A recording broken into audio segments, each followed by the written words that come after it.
Hi friends, Miki here, and I'm really excited because today we're going to embark on a 7-part mini course on how to cover a song. What's a cover song? I'm so glad you asked. If you're not a songwriter or a composer, anytime you sing someone else's song, that's a cover. Let's face it, with 7 billion people in the world, there are a lot of great singers. But unless you're Whitney Houston level good, you're not going to stand out just by technical skill alone. You're going to have to incorporate your own personal style and artistry to wow an audience. I've been a professional songwriter and performer for over 2 decades. I usually perform my own original music, but when I cover someone else's song, I don't just imitate the way that they did it. I treat the song the way that I would if I'd written it.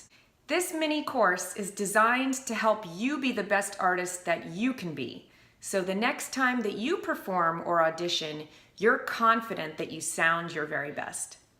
This course is broken down into 7 easy mini lessons. Lesson 1 is choosing the right song. This includes picking a song that's in the right key for your vocal range, choosing something that you can connect with personally, and choosing something that maximizes your personal skill set. In Lesson 2, I'm going to share with you my method of memorizing lyrics quickly and reliably and interpreting them and conveying their meaning to your audience. Lesson 3 is all about proper breathing. In Lesson 4, you'll learn the melody and zero in on any trouble spots you might be having. I'll go through some common technical issues and how to solve them. In Lesson 5, you'll add dynamics and excitement to your performance.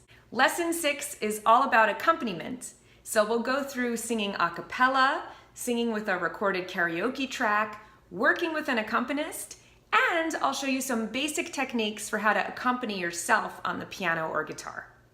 And finally, in Lesson 7, we'll work on the performance itself. We'll talk about confidence issues, how to present yourself in the best light, and how to get an accurate self-assessment of what you really look and sound like. So that's the plan. I'm super excited and I hope you are too. So if you're ready to join me on this journey, please continue on to Lesson 1.